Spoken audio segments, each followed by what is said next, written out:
হযরত ওমর ফারুক রাদিয়াল্লাহু তাআলা আনহু তিনি বলতেন যে কোনো মানুষ কেন এই মদিনার ভিতরে একটা কুকুরও যদি জুলুমের শিকার হয়ে অনাহারে অনিষ্ট হয়ে যদি দুনিয়া থেকে বিদায় নিয়ে চলে যায়, তাহলে গোটা মদিনাবাসী তাদের জবাব না দেওয়া লাগলেও আমি ওমরের জবাব কিন্তু আল্লাহ রাব্বুল আলামিনের কাছে দিতে হবে। হযরত ওমর ফারুক রাদিয়াল্লাহু তাআলা আনহু এমন একজন রাষ্ট্রপ্রধান ছিলেন যার সময় তিনি মানুষদের ভিতরে সব রকমের সৌহার্দ্যপূর্ণ আচরণ তিনি মানুষের প্রতি করে গিয়েছিলেন। ঘটনা উল্লেখ আছে কিতাবের ভিতরে হযরত ওমর ফারুক রাদিয়াল্লাহু তাআলা আনহু কেমন শাসক ছিলেন। হযরত ওমর রাদিয়াল্লাহু তাআলা আনহু তার একটা স্বভাব ছিল, তিনি যখন রাষ্ট্রপ্রধান তখন তিনি রাতের বেলা মানুষের দ্বারে দ্বারে ঘুরতেন, সফরে বের হইতেন এবং মানুষের অবস্থা পর্যবেক্ষণ করার জন্য তিনি রাতের আধারে মানুষের দ্বারে দ্বারে গিয়ে উপস্থিত হইতেন। এইভাবে একদিন হযরত ওমর রাদিয়াল্লাহু তাআলা আনহু রাত্রিবেলায় সফরে বের হয়েছেন। হঠাৎ করে তিনি দূরের দিকে তাকিয়ে দেখেন একটা তাঁবু, সেই তাঁবুর ভিতরে বাতি জ্বলতেছে আর সেই তাঁবু থেকে বাচ্চাদের কান্নার আওয়াজ আসতেছে। হযরত ওমর ফারুক রাদিয়াল্লাহু তাআলা আনহু চলে গেলেন তাঁবুর কাছে। তাঁবুর কাছে গিয়ে দেখলেন একজন মহিলা চুলা জ্বালিয়ে তার উপরে পাতিল রেখে কি যেন রান্না করতেছে আর তার পাশে ছোট ছোট কয়েকটা বাচ্চা কান্নাকাটি করতেছে। হযরত ওমর রাদিয়াল্লাহু তাআলা আনহু অনুমতি নিয়ে ঘরের ভিতরে প্রবেশ করলেন। যাওয়ার পরে বলতেছে, মা আপনি তো দেখা যায় অনেক নিষ্ঠুর, বাচ্চাদের জন্য সেই সকাল সকালই তো রান্না করে তাদের খাইয়ে আপনি ঘুম পাড়ায় দিতে পারতেন, এত রাত পর্যন্ত জেগে থাকার মানে কি? বাচ্চাদের উপরে দেখা যায় আপনি জুলুম করতেছেন। মহিলা জবাব দিয়ে বলতেছে, হে আগন্তুক তুমি কে? তোমাকে তো চিনতে পারলাম না, আমাকে জালেম বলার অধিকার তোমার নাই। আমরা আজকে 3 দিন পর্যন্ত এই তাঁবুর ভিতরে অপেক্ষা করতেছি, মদিনার খলিফা হযরত ওমরের কাছে যাব, কিন্তু কোনো সুযোগ না পাওয়ার কারণে 3 দিন পর্যন্ত আজকে না খেয়ে এখানে বসে আছি। 3 দিন পর্যন্ত সন্তানদের পেটের ভিতরে কোনো খাবার আমি দিতে পারি নাই, সন্তানদেরকে ধোঁকা দিতেছি। পাতিল বসাইছে, আগুন জ্বালানো হয়েছে, তার ভিতরে পানি রেখেছি, পাথর রেখেছি, বলতেছি গোশত রান্না করা হচ্ছে, তোমরা অপেক্ষা করো। আসলে তাদেরকে খাবার দেওয়ার মতো খাবার আমার কাছে নাই। এই জন্য সন্তানগুলি ক্ষুধার তাড়না সহ্য করতে না পেরে চিৎকার করে করে কান্নাকাটি করতেছে। হযরত ওমর রাদিয়াল্লাহু তাআলা আনহু এই কথা যখন শুনলেন, তার পায়ের তলা থেকে কেমন যেন মাটি সরে গেল। দৌড়ে চলে গেলেন সরকারি কোষাগারের ভিতরে। খাদেমকে যা ডাক দিয়ে বলতেছে, খাদেম তাড়াতাড়ি বস্তা রেডি করো, তার ভিতরে আটা প্যাকেট করো, মশলা পেঁয়াজ ইত্যাদি যা আছে সব কিছু তৈরি করে প্যাকেট করে নাও। খাদেম যখন বস্তা ইত্যাদি প্যাকেট করে রেডি করে তার সামনে উপস্থিত করলো, হযরত ওমর রাদিয়াল্লাহু তাআলা আনহু অর্ধ পৃথিবীর বাদশাহ খাদেমকে ডাক দিয়ে বলতেছে, বস্তাটা এবার আমার মাথার উপরে উঠায় দাও। খাদেম জবাব দিয়ে বলতেছে, হুজুর বস্তা আপনার কাঁধে আমি উঠাবো? আমি খাদেম আছি কোন কারণে? বস্তা ওঠানোর দায়িত্ব তো আমার, কাঁধে নেওয়ার দায়িত্ব তো আমার। হযরত ওমর রাদিয়াল্লাহু তাআলা আনহু বললেন, আমি যেই দৃশ্য দেখে এসেছি তার জন্য তোমাকে আল্লাহর কাছে জবাব দিতে হবে না, আমি ওমরকে আল্লাহর কাছে এর খেসারত দিতে হবে। হযরত ওমর রাদিয়াল্লাহু তাআলা আনহু বস্তা কাঁধে নিয়ে তিনি চলে গেলেন সেই তাঁবুর ভিতরে। তাঁবুর ভিতরে যাওয়ার পরে আটার খামিরা তৈরি করলেন, রুটি তৈরি করলেন, তরকারি ইত্যাদি সব কিছু তিনি একাই করলেন। সব কিছু যখন খাবার তৈরি হয়ে গেল, বাচ্চাদেরকে নিজের কোলের ভিতরে তুললেন, বাচ্চাদেরকে তিনি খাবার খাইয়ে দিতেছেন। এবার ওই মহিলাকেও বললেন, মা আপনিও কিছু খাবার খেয়ে নেন। মহিলা খাবার খাচ্ছে আর চোখের পানি ছেড়ে দিয়ে কান্না করতেছে। মদিনার খলিফা যদি ওমর না হয়ে তোমার মতো যুবক যদি হতে পারতো, তাহলে কোনো মানুষ কষ্টে থাকতো না। হযরত ওমর রাদিয়াল্লাহু তাআলা আনহু তিনি তার পরিচয় গোপন রাখলেন। পরিচয় গোপন রাখার পরে মহিলাকে জবাব ডাক দিয়ে বলতেছে, মা সকালবেলা আপনি খলিফার দরবারে চলে যাবেন, আপনার জন্য আমি আরও ভালো কিছুর ব্যবস্থা করে দেব। পরের দিন সকালবেলা হযরত ওমর রাদিয়াল্লাহু তাআলা আনহু সিংহাসনে মসনদে বসে আছেন। ওই মহিলা অনেক কষ্ট করে খলিফা ওমরের দরবারে হাজির হয়েছে। খলিফা ওমরের দরবারে হাজির হওয়ার পরে মহিলা কেমন যেন তার মাথার উপরে আসমান ভেঙে পড়েছে। তিনি তাকায় দেখলেন গতকাল রাত্রেবেলা যেই যুবক আমাদের জন্য কষ্ট করেছে খাবারের জন্য, যার সামনে কত কিছু উল্টাপাল্টা বলে ফেলেছি, ওই যুবক তো আর কেউ না, তিনি হলেন মদিনার খলিফা হযরত ওমর। হযরত ওমরের দরবারে উপস্থিত হয়ে মহিলা ডাক দিয়ে বলতেছে, বাবা তোমাকে আমি না চিনতে পেরে অনেক কথাই আমি বলে ফেলেছি, অনেক কষ্ট আমি তোমাকে দিয়ে ফেলেছি, আমার জন্য তুমি অনেক কষ্ট করেছো, একটা বারের জন্য আমাকে ক্ষমা করে দিও। আমি বুঝতে পারি নাই, বুঝতেও পারি নাই যে তোমার সঙ্গে এত বড় বেয়াদবি করা আমার হয়ে যাবে। হযরত ওমর রাদিয়াল্লাহু তাআলা আনহু নিচে নেমে পড়লেন, মহিলার সামনে বলতেছে, গো মা, ক্ষমা তো আপনি চাইবেন না, ক্ষমা চাইতে হবে আমার। আপনাকে যেইভাবে খেদমত করার দরকার ছিল আমি করতে পারি নাই, আপনার খোঁজখবর যেমনভাবে রাখার দরকার ছিল আমি রাখতে পারি নাই, দয়া করে মেহেরবানি করে আমাকে মাফ করে দিবেন। কাল কিয়ামতের ময়দানে, হাসরের ময়দানে আল্লাহ রাব্বুল আলামিনের সামনে আমাকে অপরাধী হিসেবে বানায়েন না। আল্লাহু আকবার জোরে বলেন। দাও খোদা দাও আমায় আবার ওমর দারাজ দিল, দাও খোদা দাও আমায় আবার ওমর দারাজ দিল, দাও আলীর মতো বীর সেনানী, আলীর মতো বীর সেনানী জাগাতে নিখিল, দাও খোদা দাও আমায় আবার ওমর দারাজ দিল। আল্লাহু আকবার জোরে বলেন। তো এই ছিল হযরত ওমর রাদিয়াল্লাহু তাআলা আনহু বাদশার নমুনা। বাদশা হবেন এমন সবার প্রতি যার অন্তরে ভালোবাসা থাকতে হবে। তো ছিলাম ওই যে পিপিলিকা, ওই পিঁপড়া বলতেছে যে হযরত সুলাইমান আলাইহিস সালাতু ওয়াস সালাম তার সৈন্যবাহিনী নিয়ে যখন উপস্থিত হচ্ছেন, এরা যদি তোমাদের উপর দিয়ে চলে যায় তোমরা সেটা বুঝতেও পারবা না। দেখেন তো আমাদের জুতার নিচে পিঁপড়া পিষ্ট হয় না, আমরা কি বুঝতে পারি? কত পিঁপড়া আমাদের পায়ের তলে মারা যায়, কিন্তু আমরা সেটা বুঝতেও পারি না। হযরত সুলাইমান আলাইহিস সালাতু ওয়াস সালাম পিঁপড়ার এই কথাগুলি যখন শুনতে পেলেন, হযরত সুলাইমান আলাইহিস সালাতু ওয়াস সালাম তিনি মুস্কি হাসা শুরু করে দিলেন। আল্লাহ রাব্বুল আলামিন বলতেছেন, ফাতাবাসসামা দাহিকাম মিন কওলিহা, পয়গম্বর সুলাইমান আলাইহিস সালাতু ওয়াস সালাম তিনি মুচকি হেসে দিলেন, কারণ পিঁপড়ার সমস্ত কথা তিনি বুঝতে পারতেছেন। তিনি মুচকি হেসে দিলেন এই পিঁপড়ার কাণ্ড দেখে, যে সে তার জাতিকে কি পরিমাণ ভালোবাসতো। সে পয়গম্বর সুলাইমান আলাইহিস সালাতু ওয়াস সালামের ব্যাপারে তার জাতিকে অন্যান্য বিষয়ে সতর্ক করলেন। সুলাইমান আলাইহিস সালাতু ওয়াস সালাম পিঁপড়ার ভাষা বুঝতে পেরেছেন, আর এই যোগ্যতা আল্লাহ রাব্বুল আলামিন একমাত্র তাকেই প্রদান করেছেন। এখন অনেকে মনে করতে পারে যে এইরকম একটা যোগ্যতা যদি আমাদেরকে দেওয়া হতো, এই যে গাছে গাছে পাখি বসে থাকে এদের কথা যদি একটু বুঝতে পারতাম, ওই যে গোয়ালের গরুটা আছে সে কি বলে এটা যদি আমরা একটু বুঝতে পারতাম কতই না ভালো হইতো। কিন্তু না, কেন দেন নাই আল্লাহ রাব্বুল আলামিন, এটা একমাত্র ভালো জানেন কে। হতে পারে এই জানতে দেওয়াটা আমাদের জন্য কোনো বিপদের কারণ হইতো, কোনো ক্ষতির কারণ হইতো, এই জন্য আল্লাহ রাব্বুল আলামিন আমাদেরকে সেই যোগ্যতা দেন নাই। সন্তান যখন জ্বর হয়, বাবা কিন্তু তার মুখের ভিতরে মধু দেয় না, কি দেয় না? মধু দেয় না। কারণ কি? মধু দিলে জ্বর বাড়ার সম্ভাবনা আছে। আল্লাহ রাব্বুল আলামিন তিনি আহকামুল হাকিমিন, আপনার জন্য আমার জন্য কোনটা ভালো কোনটা খারাপ এটা একমাত্র জানে কে? আল্লাহ। এই জন্য আল্লাহ রাব্বুল আলামিন যা দিছে সেটা হতে পারে আল্লাহ রাব্বুল আলামিনের পক্ষ থেকে তকদির করা, এটা আমাদের জন্য কল্যাণ। আর যেটা দেন নাই বুঝতে হবে সেটার ভিতরে কোনো না কোনো ক্ষতি আছে। তো হযরত সুলাইমান আলাইহিস সালাতু ওয়াস সালাম তিনি হাসলেন, এরপর একটা জিনকে আদেশ করলেন ওই পিঁপড়াটাকে ধরে আনার জন্য। ওই জিন পিঁপড়াকে ধরে এনে হযরত সুলাইমান আলাইহিস সালাতু ওয়াস সালামের হাতের উপরে রাখলেন। এবার পিঁপড়া এবং পয়গম্বর সুলাইমানের মাঝে কথোপকথন হচ্ছে, মাঝখানে কোনো দোবাসী নাই, বলেন সুবহানাল্লাহ।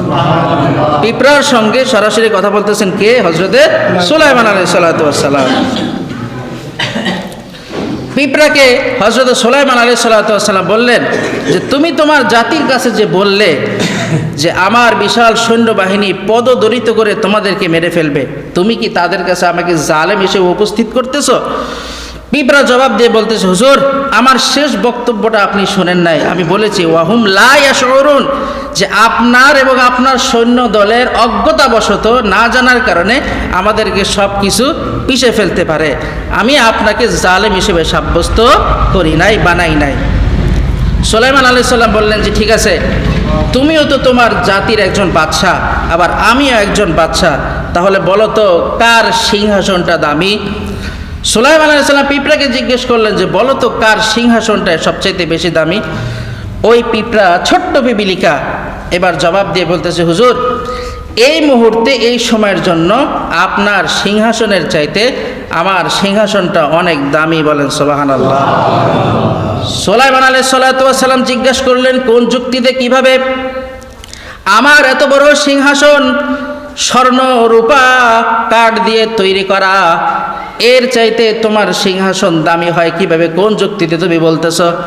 পিঁপড়া জবাব দিয়ে বলতেছে, হুজুর আপনার সিংহাসন তৈরি করেছে মানুষ এবং জিনেদের দ্বারা, কাঠ দিয়ে তৈরি করেছেন, স্বর্ণ দিয়ে তৈরি করেছেন, রূপা দিয়ে তৈরি করেছেন, কিন্তু এই মুহূর্তে আমি যার উপরে বসে আছি, যার হাতের উপরে বসে আছি, তিনি হলেন একজন আল্লাহ রাব্বুল আলামিনের জলিল কদর পয়গম্বর।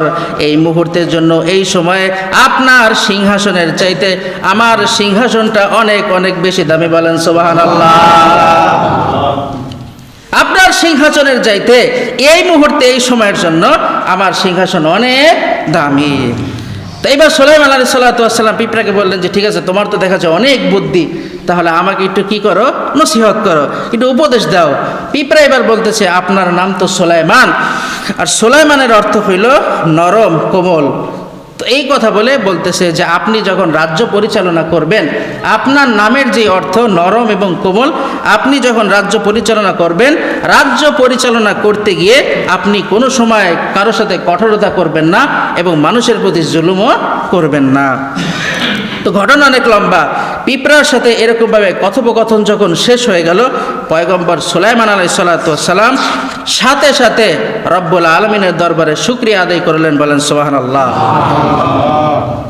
পয়গম্বর সুলাইমান আলাইহিস সালাম যেই মুহূর্তে পিঁপড়া তার কাছ থেকে চলে গেল, রবের দরবারে শুকরিয়া আদায় করা শুরু করে দিলেন।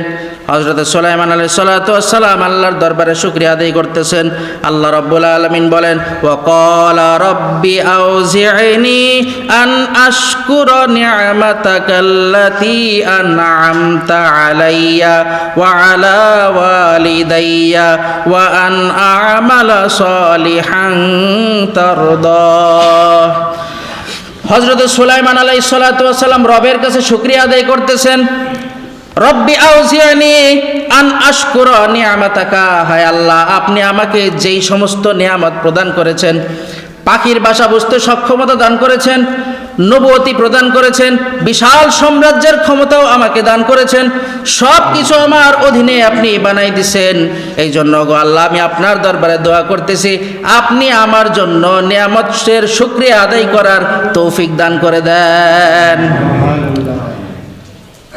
আল্লাতী আন'আমতা আলাইয়া ওয়া আলা ওয়ালিদাইয়া, যেই সমস্ত নিয়ামত আপনি আমাকেও দান করেছেন, ওয়া আলা ওয়ালিদাইয়া, আর আমার পিতা মাতার উপরেও আপনি যেই সমস্ত নিয়ামতগুলি প্রদান করেছেন, তার জন্য আপনার দরবারে শুকরিয়া আদায় করার তৌফিক আমাকে প্রদান করেন। ওয়া আন আমালা সালিহান তারদাহ, এবং এমন নেক কাজ করতে পারি যেই সমস্ত নেক কাজ করলে আপনি খুশি হয়ে যান। এরপরে আল্লাহ রাব্বুল আলামিন আরো বলতেছেন, সুলাইমান আলাইহিস সালাম রবের কাছে আরো দোয়া করতেছেন, ওয়া আদখিলনি বিরহমাতিকা ফি ইবাদিকাস সালিহিন, এবং তোমার অনুগ্রহে আমাকে নেককার বান্দাদের অন্তর্ভুক্ত করে নাও। সকলে বলেন আমিন। এই দোয়া আল্লাহ রাব্বুল আলামিনের কাছে আমাদেরও দোয়া। আয় আল্লাহ আপনি যেই সমস্ত নিয়ামত আমাদেরকে দান করেছেন, সেই সমস্ত নিয়ামতের জন্য শুকরিয়া আদায় করার তৌফিক দেন এবং ভালো ভালো নেক কাজ করার সুযোগ করে দেন, এবং আমাদেরকে আপনার অনুগ্রহে নেককার বান্দাদের অন্তর্ভুক্ত করে নেন। তো এই সমস্ত কথার মাধ্যমে হযরত সুলাইমান আলাইহিস সালাম প্রশংসা করেছেন কার কাছে? এত বড় রাজত্ব পাওয়ার পরও পয়গম্বর সুলাইমান আলাইহিস সালাম আল্লাহকে ভুলে যায় নাই। এত কিছু পাওয়ার পরও বাদশাহ সুলাইমান আল্লাহ রাব্বুল আলামিনকে ভুলে যায় নাই, সদা সর্বদা তিনি আল্লাহর কাছে প্রশংসা করেছেন। আর ওইদিকে হযরত আইয়ুব আলাইহিস সালাতু ওয়াস সালাম, আল্লাহ রাব্বুল আলামিন তাকে অনেক কিছু দিয়েছিলেন। তার বড় বড় খামার ছিল, এগ্রো ফার্ম ছিল, গরু ভেড়া ছাগল সব কিছু তার ছিল, অনেকগুলো সন্তান আদিও ছিল। কোনো কিছুর কমতি আল্লাহ রাব্বুল আলামিন আইয়ুব আলাইহিস সালাতু ওয়াস সালামের জন্য দেন নাই। কিন্তু শয়তান আইয়ুব আলাইহিস সালাতু ওয়াস সালামের কাছে সব কিছু পরীক্ষা করতে গিয়ে আল্লাহ রাব্বুল আলামিন আস্তে আস্তে এই সব কিছু একেবারে ধ্বংস করে দিয়েছেন, শেষ করে দিয়েছেন, বিপদে পড়ে দিয়েছেন। এত কিছু শেষ হওয়ার পরও আইয়ুব আলাইহিস সালাতু ওয়াস সালাম বলেন নাই কাকে? আর যারা বলেন কাকে? তো এদিকে আইয়ুব আলাইহিস সালাতু ওয়াস সালাম সব হারিয়েও ভুলে যায় নাই আল্লাহকে।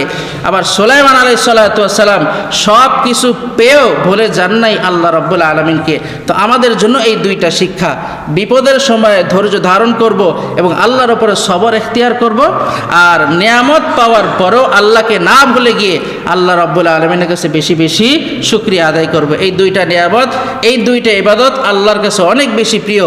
একটা হলো শুকরিয়া, নিয়ামতের সময় শুকরিয়া আদায় করব, আর একটা বিপদ আপদে ধৈর্য ধারণ করব কার উপরে? আল্লাহর উপরে। আল্লাহ রাব্বুল আলামিন আমাদেরকে এই যে সংক্ষিপ্ত আলোচনা করলাম, এখান থেকে আমাদেরকে নিয়ামতের সময় শুকরিয়া আদায় করা, তাই না? আল্লাহ রাব্বুল আলামিন আমাকে আপনাকে সুস্থ রেখেছেন, সুস্থ রেখে তার ঘরে আসার তৌফিক দিয়েছেন। নামাজ তো পড়ে, এই যে আল্লাহ রাব্বুল আলামিন আমাদেরকে সুস্থ রেখে তার ঘরে আসার যে তৌফিক দিয়েছেন, এর জন্যই সদা সর্বদা আল্লাহর দরবারে শুকরিয়া আদায় করতে হবে। আরেকবার বলি আলহামদুলিল্লাহ, আবারও বলি আলহামদুলিল্লাহ। শুকর গুজার যত বেশি, আল্লাহ রাব্বুল আলামিনের পক্ষ থেকে নিয়ামত তত বেশি। চিরন্তন সত্য কথা, আপনি যতই শুকরিয়া আদায় করবেন দেখবেন আল্লাহ রাব্বুল আলামিন নিয়ামত তত বাড়িয়ে দেবেন। মোহতারাম হাজিরিন, আল্লাহর পক্ষ থেকে নিয়ামত পেয়ে শুকরিয়া আদায় করা আর বিপদে মুসিবতে ধৈর্য ধারণ করা, এই দুইটা ইবাদত। নিয়ামত পেয়ে শুকরিয়া আদায় করবেন আর বিপদে ধৈর্য সবর এখতিয়ার করা, এই দুইটা শ্রেণীর আল্লাহ রাব্বুল আলামিনের কাছে অনেক প্রিয়।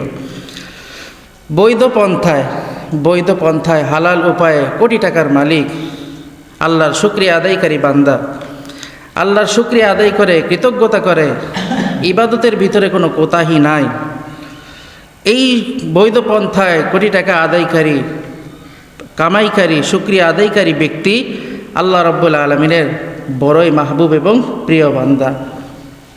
যেমন হযরত সুলাইমান আলাইহিস সালাতু ওয়াস সালাম, আল্লাহ রাব্বুল আলামিন তাকে সব কিছু দিয়েছেন, এমন কি নাই যেগুলো হযরত সুলাইমান আলাইহিস সালামকে আল্লাহ দেন নাই। গোটা পৃথিবীর রাজত্ব আল্লাহ রাব্বুল আলামিন তাকে দান করেছেন, আবার নবুয়তের মতো মহান সম্পদও আল্লাহ রাব্বুল আলামিন তাকে দান করেছেন। এই গোটা পৃথিবী, পুরোটা পৃথিবী 4 জন ব্যক্তি শাসন করেছে। এর ভিতরে 2 জন মুসলমান আর 2 জন হইল কাফের। কয়জন শাসন করছে? 4 জন। এই 4 জনের ভিতরে 2 জন মুসলমান আর 2 জন কাফের। মুসলমান যে 2 জন, এদের ভিতরে 1 নম্বরে আছে হযরত সুলাইমান আলাইহিস সালাতু ওয়াস সালাম, আর দ্বিতীয় আরেকজন যাকে কোরআনের ভাষায় বলে যুলকারনাইন, আর ইতিহাসের ভাষায় যাকে বলে বাদশাহ সেকেন্দার। এই 2 জন ব্যক্তি মুসলমান পুরো পৃথিবী শাসন করেছেন। আর কাফেরদের ভিতরে আছে একজন হইল নমরুদ, আর দ্বিতীয়জন হইল বুখতে-নসর। ইতিহাসের পাতায় দেখবেন একজন হইল নমরুদ, আরেকজন হইল বুখতে-নসর। এই 2 জন কাফের, পুরো পৃথিবী তাদের শাসত্বের ভিতরে, শাসত্বাধীন তাদের ছিল। আবার এই 4 জনের ভিতরে সব থেকে সবচেয়ে প্রতাপশালী ছিলেন হযরতে সুলাইমান আলাইহিস সালাতু ওয়াস সালাম। আল্লাহ রাব্বুল আলামিন তাকে যা দিয়েছে, পৃথিবীর অন্য কোনো বাদশাকে, অন্য কোনো ব্যক্তিকে এত কিছু আল্লাহ তাআলা প্রদান করেন নাই। আল্লাহ রাব্বুল আলামিন হযরত সুলাইমান আলাইহিস সালাতু ওয়াস সালামের জন্য বিশেষ কিছু বৈশিষ্ট্যের ব্যবস্থা করে দিয়েছেন। সুলাইমান আলাইহিস সালাতু ওয়াস সালামের জন্য মানব, দানব, জিন, দৈত্য যা কিছু বলেন সব কিছু তার অনুগামী ছিল। এমনকি পাখি, সমুদ্রের মাছ, বনের পশু পাখি যা কিছু আছে সব কিছুই আল্লাহ রাব্বুল আলামিন হযরতে সুলাইমান আলাইহিস সালাতু ওয়াস সালামের অনুগামী বানাই দিয়েছিল। এমনকি তাই নয়, বাতাস পর্যন্ত, যেই বাতাসের গায়ে কোনো ধরার ক্ষমতা থাকে না, বাতাসের উপরে যার কোনো কর্তৃত্ব থাকে না, আল্লাহ রাব্বুল আলামিন এই বাতাসকে পর্যন্ত হযরতে সুলাইমান আলাইহিস সালাতু ওয়াস সালামের অনুগামী বানিয়ে দিয়েছে। হযরতে সুলাইমান আলাইহিস সালাতু ওয়াস সালাম সকালবেলা 1 মাসের পথ অতিক্রম করতে পারতেন, আবার বিকালবেলা আর 1 মাসের পথ অতিক্রম করার ক্ষমতা বাতাসের মাধ্যমে আল্লাহ রাব্বুল আলামিন হযরতে সুলাইমান আলাইহিস সালামকে দান করেছে। বাসুলাইমা দাদে মুলকো সরওয়ারি শুধমতি খাতে মাস দেওয়া পরি। সুলাইমান আলাইহিস সালাতু ওয়াস সালামের যেমন ছিল রাজত্ব, তেমন ছিল তার সিংহাসন। এমন একটা সিংহাসন তার ছিল, কোনো বাদশার এত বড় সিংহাসন ছিল না। অকল্পনীয় বিশাল এক অলৌকিক এবং সুসজ্জিত সিংহাসন ছিল হযরতে সুলাইমানের। জিন এবং মানুষের দ্বারা এই সিংহাসনটা তৈরি করা হয়েছিল। কাদের দ্বারা? জিনেদের দ্বারা এবং মানুষের দ্বারা এই সিংহাসন তৈরি করেছিলেন। আর এই সিংহাসনটা ছিল কাঠের তৈরি, স্বর্ণ এবং রূপা। কয়টা জিনিস? 3টা। কাঠ দিয়ে, স্বর্ণ এবং রূপা দিয়ে হযরতে সুলাইমান আলাইহিস সালামের সিংহাসন তৈরি করা ছিল। এবং এই যে এই সিংহাসনের উপরে 6 লক্ষ আসন ছিল, বলেন সুবহানাল্লাহ। কয় লক্ষ? একটা সিংহাসনের উপরে 100-200 নয়, 6 লক্ষ আসন ছিল। এই 6 লক্ষের ভিতরে জিন মন্ত্রী ছিল, আবার মানুষ মন্ত্রী আল্লাহ তাআলা তার আয়ত্তের ভিতরে রেখে দিয়েছিলেন। সুবহানাল্লাহ। সুলাইমান আলাইহিস সালাতু ওয়াস সালাম বাতাসের মাধ্যমে যখন এই বিশাল সিংহাসন নিয়ে উড়ে যেতেন, দিনের বেলায় যখন সূর্যের তাপ পড়তো, আল্লাহ রব্বুল আলামিন কুদরতি ছাতি তার জন্য ব্যবস্থা করে দিয়েছিলেন। রব্বুল আলামিন পাখিদের মাধ্যমে হযরতে সুলাইমান আলাইহিস সালাতু ওয়াস সালামের সিংহাসনের উপরে ছায়ার ব্যবস্থা করে দিতেন। বলেন সুবহানাল্লাহ। এখন জাহাজ গাড়ি হাওয়ায় চলে, কলেরই বিধান, ওগো বিনা কলে হাওয়ায় চলতে নবী সুলাইমান, আমরা সেই মুসলমান। সুলাইমান আলাইহিস সালাতু ওয়াস সালাম বাতাসের মাধ্যমে এত বিশাল সিংহাসন নিয়ে উড়ে যেতেন। বলেন সুবহানাল্লাহ। রব্বুল আলামিনের কাছে হযরত সুলাইমান আলাইহিস সালাতু ওয়াস সালাম এই ব্যবস্থা, এই যে বিশাল সাম্রাজ্য, এটা রবের কাছে তিনি দোয়ার মাধ্যমে তিনি আদায় করে নিয়েছিলেন। রব্বুল আলামিন সূরাতুস সাদ 35 নম্বর আয়াতের ভিতরে বলেন, ক্বালা রব্বিগফিরলি ওয়াহাবলি মুলকাল লা ইয়ানবাগি লিআহাদিম মিন বা'দি ইন্নাকা আনতাল ওয়াহ্হাব। আল্লাহ রাব্বুল আলামিন বলেন, সুলাইমান আলাইহিস সালাতু ওয়াস সালাম আল্লাহর কাছে দোয়া করতেছেন, আল্লাহ রব্বিগফিরলি, আপনি আমাকে ক্ষমা করে দেন এবং এমন একটা রাজত্ব আপনি আমাকে প্রদান করেন যেই রকম রাজত্ব আমার পরে পৃথিবীতে আপনি কাউকে দিবেন না। ঠিকই আল্লাহ রাব্বুল আলামিন কবুলও করেছেন এবং এমন রাজত্ব তাকে প্রদান করেছেন, পৃথিবীর বুকে এরকম রাজত্ব আর কাউকে দেন নাই। দিছে আর কাউকে? কিয়ামত পর্যন্ত এরকম রাজত্ব, পাখিরা যার কথা শুনতে পারে, সমুদ্রের মাছ যার কথা শুনতো, বাতাস যার অনুগামী ছিল, জিন ইনসার সব কিছু যার অনুগামী ছিল, এমন রাজত্ব আল্লাহ রাব্বুল আলামিন আর কাউকে প্রদান করেন নাই। সুতরাং এত ক্ষমতা, এমন ক্ষমতা আল্লাহ রাব্বুল আলামিন তাকে দান করেছেন। পৃথিবীর ইতিহাসে এমন ক্ষমতা আর কারোর জন্য ছিল না। তো হযরতে সুলাইমান আলাইহিস সালাতু ওয়াস সালাম এত বড় রাজত্ব পাওয়ার পরেও শুকরিয়া আদায় করেছেন কার? আরো জোরে বলেন কার? আল্লাহর। এত বড় প্রতাপশালী বাদশা হওয়ার পরেও অহংকার করেন নাই, ক্ষমতার অপব্যবহার করেন নাই, রবের কৃতজ্ঞতা শুকরিয়া আদায় তিনি সর্বদাই করেছেন। তো হযরত সুলাইমান আলাইহিস সালাতু ওয়াস সালাম যেইভাবে রবের কাছে শুকরিয়া আদায় করেছেন, আল্লাহ রাব্বুল আলামিন কোরআনে কারীমের ভিতরে সেই সুলাইমান আলাইহিস সালাতু ওয়াস সালাম যেই কথার মাধ্যমে শুকরিয়া আদায় করেছেন, সেই বিষয়টা আল্লাহ রাব্বুল আলামিন সূরাতুন নামলের ভিতরে তুলে ধরেছেন। এক পিঁপড়ার সাথে হযরত সুলাইমান আলাইহিস সালাতু ওয়াস সালামের কথা চলতেছিল।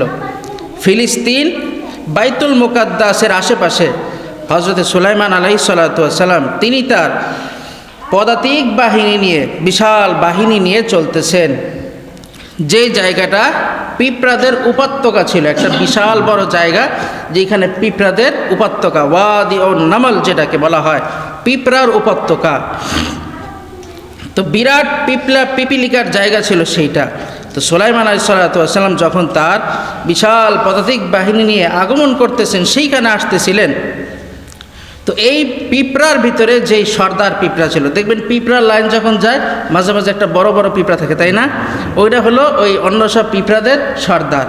তো এই সর্দার পিঁপড়া যেই ছিল, সুলাইমান আলাইহিস সালাতু ওয়াস সালামের বিশাল সাম্রাজ্য যখন আসতেছিল, তখন এই পিঁপড়াটা অন্যান্য যত পিঁপড়া আছে সবাইকে সতর্ক করতেছিল। সবাইকে কি বলে সতর্ক করতেছে? আল্লাহ রাব্বুল আলামিন কোরআনে কারীমের ভিতরে সেই ঘটনা তুলে ধরেছেন। রাব্বুল আলামিন বলতেছেন, ওয়া হুশিরা লি সুলাইমানা জুনুদুহু মিনাল জিন্নি ওয়াল ইনসি ওয়াত তায়রি ফাহুম ইউজাউন। সুলাইমান আলাইহিস সালাতু ওয়াস সালামের জন্য সৈন্য সাজানো হয়েছে। এই বিশাল সৈন্যের ভিতরে আছে জিন ওয়াল ইনস মানুষ, ওয়াত তায়রি এবং পক্ষীকুল, ফাহুম ইউজাউন এবং এরা সবাই ছিল তার নিয়ন্ত্রণে। জিনও, ইনসানও এবং সমস্ত পক্ষীকুল এরা সবাই হযরত সুলাইমান আলাইহিস সালামের কি ছিল? অনুগামী ছিল। এরপরে আল্লাহ রাব্বুল আলামিন বলেন, হাত্তা ইযা আতাও আলা ওয়াদিন নাম, অতঃপর যখন হযরত সুলাইমান আলাইহিস সালাতু ওয়াস সালাম পিঁপড়ার উপত্যকায় পৌঁছলেন, ক্বালাত নামলাতু ইয়া আইয়ুহান নামলু দুখুলু মাসাকিনাকুম।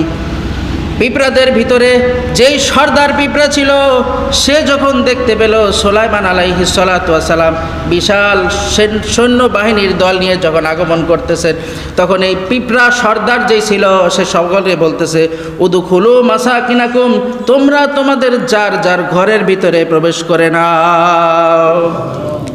সর্দার পিঁপড়া অন্য সব পিঁপড়াদের কি বলতেছে? তোমরা যার যার ঘরের ভিতরে প্রবেশ করো। পয়গম্বর সুলাইমান আলাইহিস সালাতু ওয়াস সালাম পিঁপড়া যে এই সমস্ত কথা বলতেছে, এগুলো সব তিনি নিজের কানে শুনতেছেন। সুবহানাল্লাহ। আল্লাহ রাব্বুল আলামিন তাকে এই যোগ্যতা প্রদান করেছিলেন। তো এটা ছিল এই যে পিঁপড়া, যেটা এটা ছিল নেতৃত্ব দানকারী পিঁপড়া। এই জন্য বাদশাহ যিনি হবেন, রাষ্ট্রপ্রধান যিনি হবেন, তার অন্তরে সমস্ত জনতার জন্য তার মনের ভিতরে ভালোবাসা থাকতে হবে। কে ছোট কে বড়, এক কথায় সবার অন্তরের ভালোবাসা তার মনের ভিতরে থাকতে হবে। এই ছোট্ট পিপিলিকাটা সেই শিক্ষা আমাদেরকে দিয়ে গেছেন। পিঁপড়া যখন বলল যার যার ঘরের ভিতরে প্রবেশ করো, উদখুলু মাসাকিনাকুম, তোমরা তোমাদের যার যার ঘরের ভিতরে প্রবেশ করো, লা ইয়াহতিমান্নাকুম সুলাইমানু জুনুদুহু ওয়া হুম লা ইয়াশউরুন। সুলাইমান আলাইহিস সালাতু ওয়াস সালাম এবং তার সৈন্য দলের পদতলে তোমরা পদদিষ্ট হয়ে যাবে, পিষ্ট হয়ে যাবে। ওয়া হুম লা ইয়াশউরুন, আর তোমরা সেটা বুঝতেও পারবা না। এত বিশাল সাম্রাজ্য নিয়ে, সৈন্যবাহিনী নিয়ে যখন হযরত সুলাইমান আলাইহিস সালাতু ওয়াস সালাম আগমন করবেন, তখন তাদের পায়ের তলায় পড়ে তোমরা পিষ্ট হয়ে যাবে। ওয়া হুম লা ইয়াশউরুন, আর এইটা তোমরা বুঝতেও পারবা না। বলেন তো, এই যে এই পিঁপড়ার অন্তরে অন্য সব পিঁপড়ার জন্য ভালোবাসা আছে না নাই? আছে। প্রত্যেক শাসক, প্রত্যেক মালিক, প্রত্যেক অভিভাবকের অন্তরে তার অধীনস্থ যারা আছে এদের ভালোবাসা তার অন্তরের ভিতরে থাকতে হবে। তাহলেই তিনি একজন সাচ্চা শাসক হিসেবে তৈরি হবে। তিনি সোহাগও করবেন, আদর স্নেহও দিবেন, আবার শাসনও তার ভিতরে থাকতে হবে।